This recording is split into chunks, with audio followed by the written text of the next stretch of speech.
Hello students, welcome to MN maths classes. मैं मोनिका गोयल। बेटा आज हम करेंगे आईसीएसई क्लास 6 मैथ्स का जो चैप्टर स्टार्ट किया होता है, chapter number 9 fundamental concepts of algebra की एक्सरसाइज 9.3।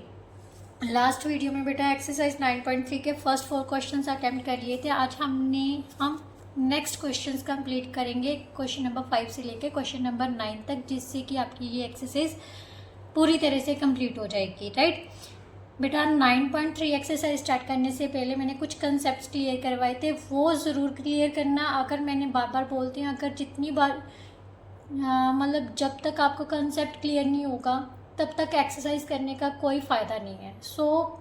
मेरा मकसद यही है कि आपका बेस क्लियर हो, मतलब आपका बेस अच्छा बने। तो आप प्लीज़ कंसेप्ट्स को बहुत अच्छे से फॉलो करो, बार बार वीडियो को देखो, एक बार नहीं, 2 बार नहीं, 3 बार नहीं, मतलब जितनी बार देखोगे उतनी बार ज़्यादा अच्छे से आपका कंसेप्ट क्लियर होगा। राइट, तो चलिए स्टार्ट करते हैं अब क्वेश्चन नंबर 5 से।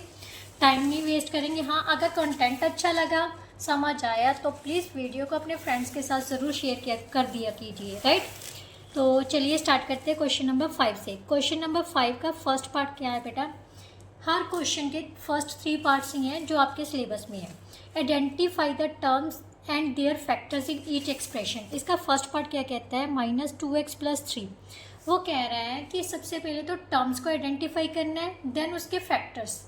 राइट, सबसे पहले टर्म्स कौन कौन सी हैं? टर्म्स बेटा मैंने आपको बताया था, जो भी प्लस या माइनस का साइन है, सिर्फ अलजेब्रिक एक्सप्रेशन में वही जो है वो पार्ट्स को अलग करते हैं। ठीक है, जो पार्ट्स अलग हो जाते हैं प्लस या माइनस के साइन से, उनको हम टर्म्स बोल देते हैं। हमारे पास टर्म्स कौन कौन सी आ जाएगी? एक तो -2x आ जाएगी, एक प्लस का 3 आ जाएगा, बट प्लस का साइन हम नहीं लेते। राइट, तो यहाँ पर हमारे पास 2 टर्म्स आ गए। अब उसने कहा इन टर्म्स के फैक्टर बनाने हैं।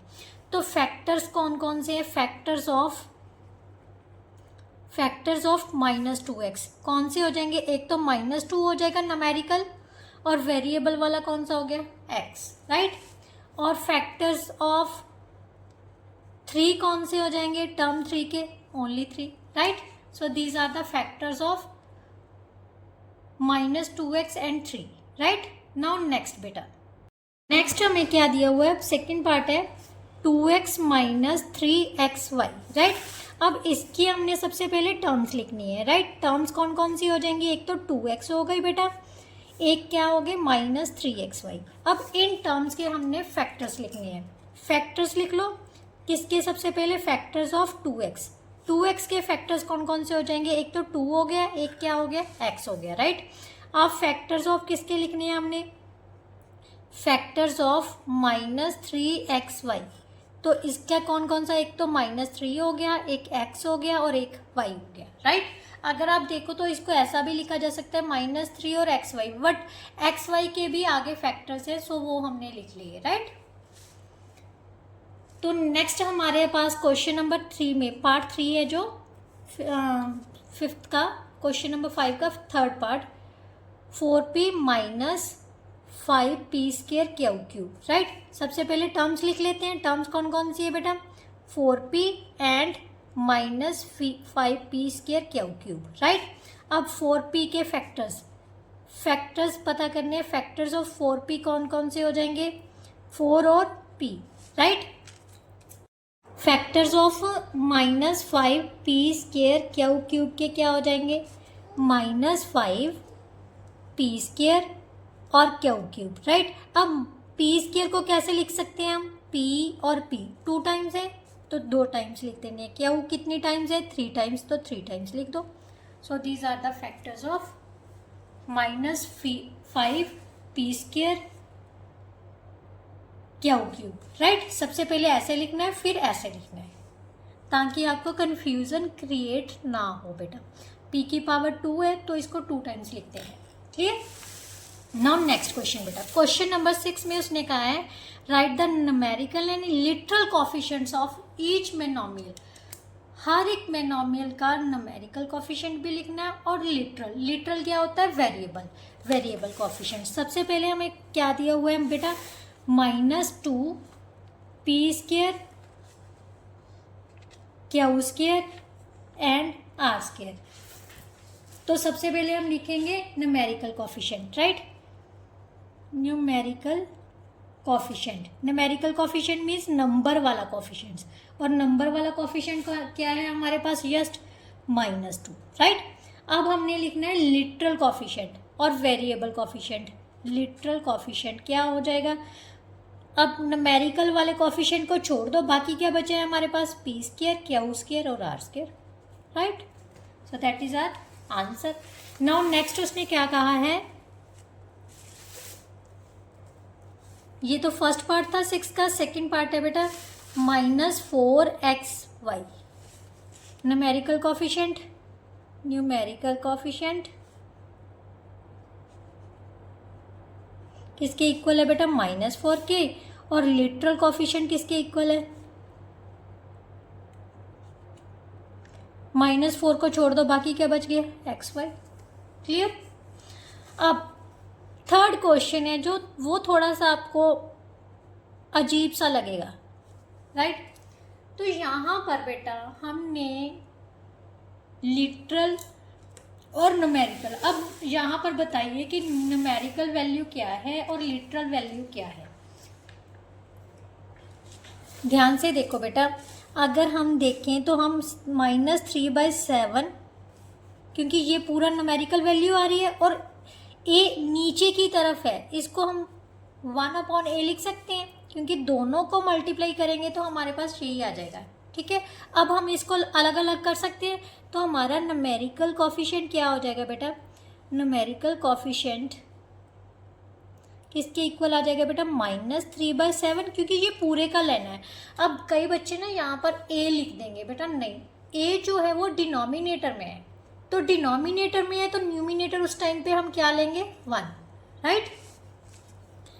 अब लिटरल कोफिशिएंट कौन सा हो जाएगा बेटा, literal coefficient is equal to 1/, right. Now next question बेटा, नेक्स्ट क्वेश्चन में हमारे पास क्या दिया हुआ है, क्वेश्चन नंबर 7 में, right the coefficient of the given variable in each term.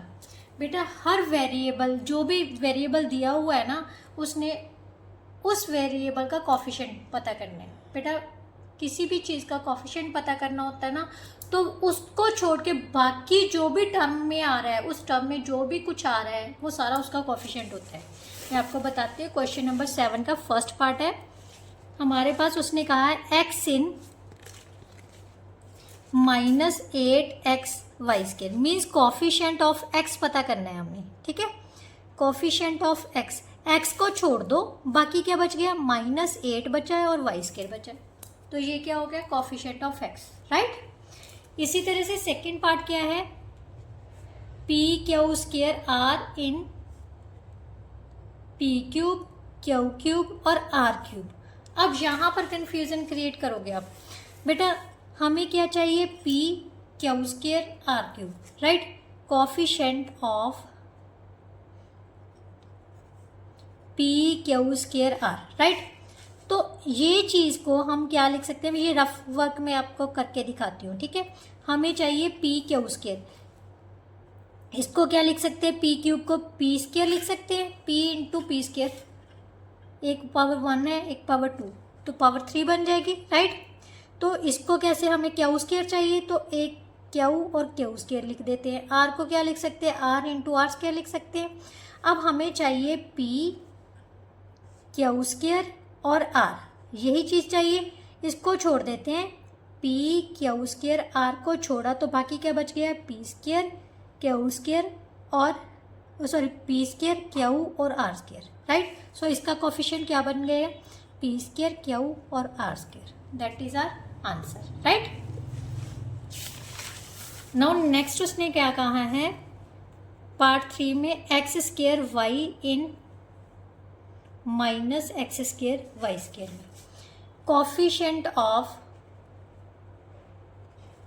x² y। बेटा x² y को छोड़ दिया, इसको हम कैसे लिख सकते हैं, x² y² को कैसे लिख सकते हैं, -x² y × y लिख सकते हैं, तो यही चीज़ हमें चाहिए, राइट। इसको छोड़ के बाकी क्या बचा, एक तो माइनस बच गया, एक क्या बच गया, Y. So coefficient of X square Y क्या बन गया हमारे पास, माइनस वाई, राइट।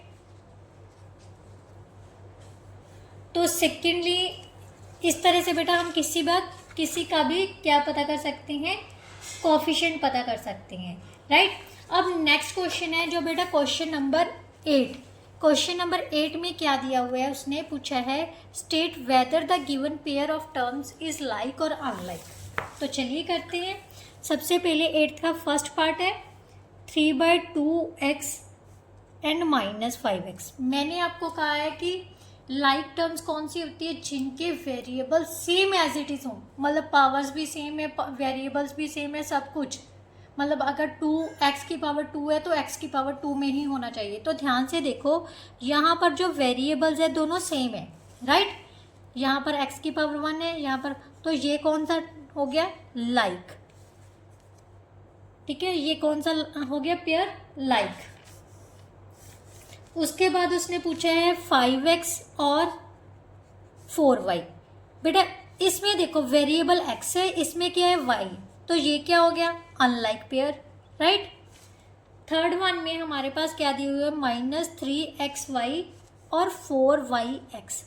अब ध्यान से देखो, यहाँ पर xy है, यहाँ पर yx है, तो बच्चे ज़्यादातर पता गलती करेंगे, ये अनलाइक लिखेंगे। नहीं बेटा, अनलाइक नहीं है, ये लाइक है पेयर। क्यों पेयर लाइक है, मैंने आपको बताया है कि वेरिएबल्स में जो कॉम्यूटेटिव लॉ है वो अप्लाई होता है। तो यहाँ पर कॉम्यूटेटिव लॉ ही है वेरिएबल सेम है। मान लो एक्स वाई को हम क्या लिख सकते हैं, एक्स इंटू वाई लिख सकते हैं, और वाई एक्स को भी हम क्या लिख सकते हैं, वाई इंटू एक्स, राइट। और इसको ऐसे भी लिखा जाता है आगे पीछे करके, तो ये दोनों सेम आ गए ना, तो ये कौन सा पेयर हो गया, like pair, right. Now last question of this chapter exercise, sorry, क्या है क्वेश्चन नंबर 9 में, आइडेंटिफाई द लाइक टर्म्स। तीनों क्वेश्चन ही अटेम्प्ट करने हैं इसमें, क्योंकि 3 पार्ट ही हर क्वेश्चन के 3 पार्ट्स अटेम्प्ट करने हैं हमने। तो फर्स्ट क्वेश्चन क्या है बेटा, फर्स्ट सबसे पहले हम राइट डाउन करते हैं x square Y -3xy 2y x², 5x² y², 2/3xy 8y² x², yx/3, right. कैसे अब इनमें से लाइक टर्म्स आप निकालोगे, हमने क्या चेक करना है, जस्ट इनके वेरिएबल्स को चेक करना है कि सेम वेरिएबल्स होने चाहिए, और कुछ नहीं, न्यूमेरिकल वैल्यू को नहीं देखना आपने, जस्ट वेरिएबल्स को देखना है। सबसे पहले मैं ये वाला वेरिएबल ले लेती हूँ, ठीक है, x² y, क्योंकि इसकी न्यूमेरिकल वैल्यू है नहीं, फर्स्ट टर्म ये ले ली। अब x² y किस किस में, x की पावर 2 है और y है, तो ध्यान से देखो, तो इसमें भी x की पावर 2 भी है और y भी है, तो ये भी क्या होगी, लाइक टर्म होगी। और देखो किसी में है, नहीं है, बाकी सभी अलग अलग है, तो फर्स्ट पेयर तो ये हो गया, ये हो गया फर्स्ट पेयर, राइट। अब सेकंड वाला टर्म ले लेते हैं, ये तो दोनों होगी, इनको सर्कल कर दिया। अब सेकंड टर्म क्या है, -3xy, xy वाला है कोई, यस, ध्यान से देखो, इसमें भी xy है और इसमें भी xy है, तो ये दोनों तीनों टर्म्स क्या होगी, लाइक टर्म्स होगी, yx/3, these are like terms, right. ये हो गया सेकंड वाला। अब लास्ट वन, ये भी होगी, ये भी होगी और ये भी। अब ध्यान से देखो, बाकी जो बची है ये दोनों लाइक टर्म्स है, क्योंकि इसमें भी x² y² है, इसमें भी x² y² है, सो ये भी दोनों क्या हो गई, लाइक टर्म्स, राइट। उसने यही कहा था अभी इनमें से चूज करनी है कौन कौन सी आपस में लाइक टर्म्स बन रही हैं, राइट। नाउ नेक्स्ट है सेकंड क्वेश्चन है बेटा, क्वेश्चन नंबर 2 में दिया हुआ है 5ab 2a 3bc upon 2abc -7ba 1/4abc -5a cb upon 3 -11ab, right. सबसे पहले वही लाइक टर्म्स चूज करना शुरू करते हैं, फर्स्ट से स्टार्ट करते हैं। 5ab, अब देखो किन टर्म में से ab आ रहा है, जस्ट ab चाहिए हमें, ab किस में है, इसमें है, राइट। अकेला ए बी चाहिए, सी नहीं होना चाहिए साथ में, राइट। ए बी इसमें है, एक इसमें है, तो ये तीनों टर्म्स क्या हो जाएंगी हमारी लाइक टर्म्स, राइट। ये होगी लाइक टर्म्स। नाउ नेक्स्ट है हमारे पास 2a वाला, ये भी हो गई थी। 2a के साथ सिंगल a वाला कौन सा है, एक तो ये पड़ा है और कोई है नहीं है, तो 2a माइनस 5a, ये दोनों टर्म्स क्या हैं, लाइक टर्म्स हैं, राइट। अब आती है बारी बेटा BC वाली, 3/2 BC। अब BC किस में है, सिंगल BC, जस्ट इसमें है। CB और BC एक ही जगह, एक ही बात है ना, तो यहाँ पर हम लिखेंगे CB/3। ये क्या हो गए, लाइक टर्म्स, राइट। अब आती है बारी ABC वाली, ABC इसमें भी है 1/4 ABC, और किस में है, और किसी में नहीं है, क्योंकि बाकी तो सारी हो चुकी हैं, तो ये भी क्या हो गई, लाइक टर्म्स, राइट। सो ऐसे हम किसी भी क्वेश्चन में से निकाल सकते हैं कौन सी टर्म्स लाइक टर्म्स है और कौन सी अनलाइक। यहाँ पर तो उसने जस्ट लाइक टर्म्स निकालने को बोला था, तो वो हमने निकाल दी। अगर हम अनलाइक लिखेंगे ना, तो ये आपस में अनलाइक टर्म्स है, राइट। नाउ क्वेश्चन नंबर 3, मतलब last question of this exercise और last part of question 9, that is p² q², p/q/r, r p² q² p/q/r/4 minus p²r 8q² p², 3p/q² minus 2/9 p²r। सबसे पहले आ गई term बेटा p² q² वाली, ठीक है, सबसे पहले ले ली। अब p² q² देखो कहाँ कहाँ पर है, p की पावर भी 2 होनी चाहिए और q की पावर भी 2, तो ये पड़ी है वो है, बाकी किसी में भी नहीं है। एक में p है, अगर q² है तो p की पावर 2 नहीं है, तो दोनों सेम होनी चाहिए, ठीक है।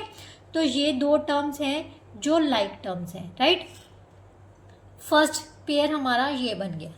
नाउ नेक्स्ट है p/q/r वाली, जिसमें p/q/r भी हो तीनों, एक तो ये हो गई, ठीक है, p/q/r/4, और है किसी में p/q/r नहीं है, तो ये होगी like terms, right. Now next pair कौन सा है, फर्स्ट, सेकंड और थर्ड पेयर कौन सा हो जाएगा। अब r p² मीन्स p की पावर 2 होनी चाहिए, सिंगल r होनी चाहिए, p की पावर 2 और सिंगल r, और कौन सी है, p की power 2 single r minus 2/9 p²r। ध्यान से देखो ये तीनों क्या हो गई, लाइक टर्म्स, क्योंकि p की पावर 2 और r चाहिए, p की पावर 2 और r चाहिए, p की पावर 2 और r चाहिए, राइट। नाउ नेक्स्ट है बेटा हमारे पास q की पावर 2 और p, q की पावर 2 और p, ये पड़ा है बस, राइट। 3p q की पावर 2, राइट। अब लास्ट वन हमारे पास क्या आ जाएगा, p/q/r। अब ध्यान से देखो, अगर ना पता चले ना भी कोई बची है कि नहीं, तो सारी टर्म्स को काउंट कर लो पहले, 1 2 3 4 5 6 7 8 9 टर्म्स है ना, तो इनको भी काउंट करो, क्या 9 बन गई, 1 2 3 4 5 6 7 8 9, तो पूरी तो हो गई, अब तो कुछ बचा ही नहीं है। तो इसका मतलब ये क्वेश्चन हमारा कंप्लीट हो गया, हमने सारी लाइक टर्म्स पता कर ली, कौन कौन सी लाइक टर्म्स बन रही हैं, ठीक है। तो इस तरह से हम कोई भी क्वेश्चन को बहुत इजीली सॉल्व कर सकते हैं, बट बड़े प्यार से अगर आराम से निकालोगे, ध्यान से देखोगे, तो क्वेश्चंस बहुत इजी हैं, कोई चीज़ भी टफ नहीं होती, ऐसी कोई चीज़ नहीं है दुनिया में जो हम नहीं कर सकते, बट उसके लिए हमारे पास मतलब हिम्मत होनी चाहिए, हमें एकजुट लगे रहना है, बस अपने मन में ये रखो, we can do it, nothing is impossible, everything is possible, right. तो विश्वास रखोगे तो मैथ पर जीत पा ही लोगे आप। पर इसके लिए बेटा ये नहीं है भी आपने क्रैमिंग करनी है, मैम ने क्वेश्चंस करा दिए तो फटाफट से उतार लिए और याद कर लिए, बेटा याद नहीं करना, मैथ्स याद करने वाली चीज़ नहीं है। मैं बार बार बोलती हूँ, कंसेप्ट्स को क्लियर करो। अगर कहीं भी किसी भी ऊंची पोस्ट पर जाना है ना, कोई भी टेस्ट क्लियर करना है, अगर आपका कंसेप्ट क्लियर है तो बुक खोलने की ज़रूरत ही नहीं पड़ेगी आपको टेस्ट के लिए, आप बिना पढ़े भी वो टेस्ट मैथ्स का दे सकते हो अगर हर कंसेप्ट आपको बेसिकली क्लियर है, मतलब बेस से क्लियर है। तो इसीलिए बेसिक कंसेप्ट्स जो है वो ज़रूर क्लियर किया कीजिए, उसके बाद एक्सरसाइज को अटेम्प्ट कीजिए। सो जो भी मैं पहले समझाती हूँ उसको स्किप नहीं करना, उसको प्रॉपरली वॉच करना है, ठीक है। चलिए नेक्स्ट वीडियो में मिलते हैं नेक्स्ट एक्सरसाइज के साथ। तब तक के लिए goodbye, thank you so much. Video अच्छी लगे तो फ्रेंड्स के साथ शेयर ज़रूर कर दीजिएगा और चैनल को सब्सक्राइब कर लीजिएगा। चलिए bye bye, thank you so much.